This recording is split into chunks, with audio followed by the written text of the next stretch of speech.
Ang bilis ng panahon, no? Parang kailan lang pinapanood ko lang sa TV at napapaniginipan lahat ng meron at kung nasan man ako ngayon. Nagsimula sa makulit na kabataan, sa mga kwelang kwentuhan, hanggang sa aksidenteng mapitikan ng video na isang malupit at malapit na kaibigan. Si Choi, ang boses sa mga lumang video ni Kuya Jobert. Aminin natin, marami sa inyo ang nahikayat na sumunod sa mga kalokohang pinagagawa ko noon. Mula sa napakalabong pixel ng Nokia 92.7.587, sabay-sabay nating tinawanan ng mga video kong Ding Dong, May premo ba kayong kumain ng dingdong? Kamyas, Tinukuhan kamyas ang asim nun eh! Peras, Kanina pa ako nagpapaang dito, peras. Saan ba nilagay yung peras? Dati ako sa kristan. Peras? Nagbibintangan mo. Mamon, Nilagyan namin ng formalin yun. Formalin sa inyo. Ulit.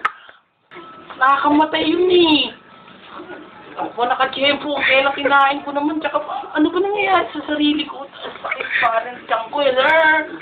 Raid, Kalapate, Gold ribbon, Blu-ray ribbon, Ray Hawk. Nabubuhay yung itlog niyan sa loob ng orchid. Galing yan sa Cuba. At tawag dyan opium poppy pigeon. Lumilipad yan sa buglat ng kasama niya sa likod. Dota, Imba? Hindi lang ako imba. Kumbaga, Mineski nga. Grupo nga ako ng Mineski. Saan yung Mineski? Hindi ko rin alam, pero doon ako. Mampit, Jose Rizal, Ano ka ba? Grade 2 pa lang ako. Kabisado ko na yung knowledge at pili. Yung napangasawa ni Rizal, yung naging girlfriend pala niya. Si ano? Si Spraken. Ay! No, si Ay! Ano ba yun? Braken? O yun. Yun yung Braken, apelido ng height. Braken height. Plurals, namin. Plurals. Mali yung pronunciation mo. Plurals. May S ba yun? Oh, yun. Cat. Cat? Oh. Cats. Cats? Ano ba ito nakakatawa to? Wait lang. Mouse. Yun ba? Mouses. Mouses. So yung pag pinaba mo pa yung long plural, mouses. May mouses pa? Ses. Pala nito. Mouses. May ED. May iti ba? Meron yan. Physics Genius, Si ano nga Archimedes nga pre. May A. Principle lang A. Ano ba yun? Lumulutang na simbrero. Pressure equals force over area, di ba? Oo, divided by columnar lines and Cotangent. cotangent plus smaller values. Arwana, Isdang arwana ay may scientific name na Arwanis habigotis. Pero yung may bigote, Oo nga yun. nag-iiba-ibang kulay niyan. Anong kulay? MWF puti, TTH pula, Ah. Saturday to Sunday pula tsaka puti. MVP, Usap-usapan dito sa lugar natin. MVP ka raw dati. Hindi naman. Intro. Follow through, Dre. Follow through. Pitik. Mga pitik-pitik. Ganon. Kaya may Math Genius, algorithm. X and Y. Oh. Yung i-as taas. Tapos May square mga... root. Oh, Square. yun. Times mo yun sa B. Oh. Pag equals, no, lalabas yung equals, dun divide mo sa 3. Oh. Pagdating ng 5, marami pang iba. Naalala niyo pa ba yung itanong nyo kay Kuya Jobert sa 93.9 IFM? Isa sa pinaka nakakatawang programa sa radyo ng mga panahong nag-uumpisa pa lang ako. Yung mga callers na may problema, at sinasagot naman natin ang kalokohan na may konting kabuluhan, di ba? Ilang taon tayong nagtawanan mula alas 9 hanggang alauna ng madaling araw. Sobrang hirap ng ginagawa ni Kuya Jobert, no? Ikaw kaya mo yon. Sino dito ang may kaya ng gano'n? Kumbaga parang impromptuhan. Maraming salamat kasi sinamahan niyo akong magpuyat para tumawa. At eto na nga, nag-umpisa na din ako sa TV. Usapang lalaki, papeng! Unang TV show ni Kuya Jobert sa Studio 23, kung saan mas lalo akong nahubog sa larangan ng comedy.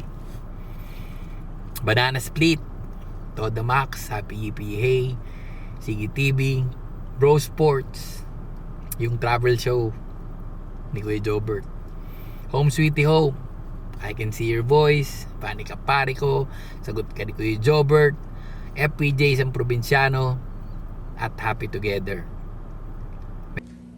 Buha ba sa Baguio?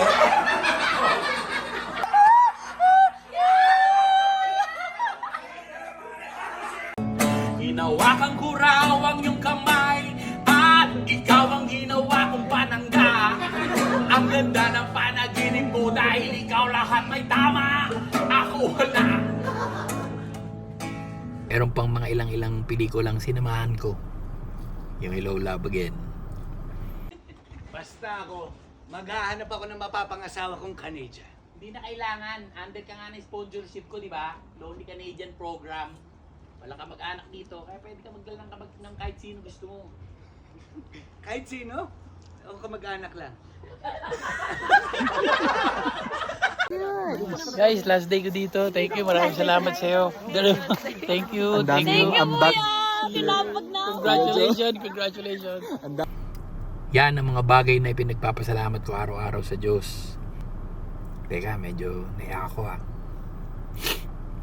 Maliban sa mga tagumpay na yan, hindi ko rin ikakaila na meron akong mga kabiguan sa buhay. Yung Sogo. Nakalimot na naman sa Diyos. Ayun na, hanggang inabot na ako sa Sogo. Isa sa pinakamalungkot na bahagi ng buhay ko yun. Ilang taon nawala. Nagpahinga, nagnilay-nilay, natakot, nawala ng pag-asa. Pero alam nyo, doon ko lang napatunayan na lahat ng nangyari sa buhay ko may dahilan. May purpose, may ibig sabihin, at higit sa lahat, may aral.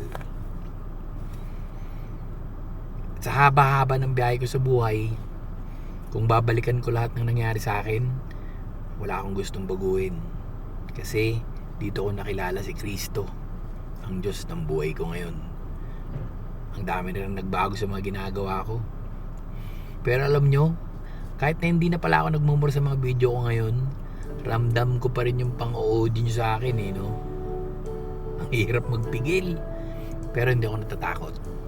Kasi alam kong pag nakakatawa ang isang tao, nakakatawa talaga to kahit anong gawin niya. Salamat mga Dre ha. Asahan nyo, magpapatuloy ako magpasaya sa abot ng makakaya ko. At sa tulong ng Panginoon, bibigyan ko pa rin kayo ng Kuya Jobert na niyakap at minahal nyo mula noon hanggang ngayon. You're the best. God bless.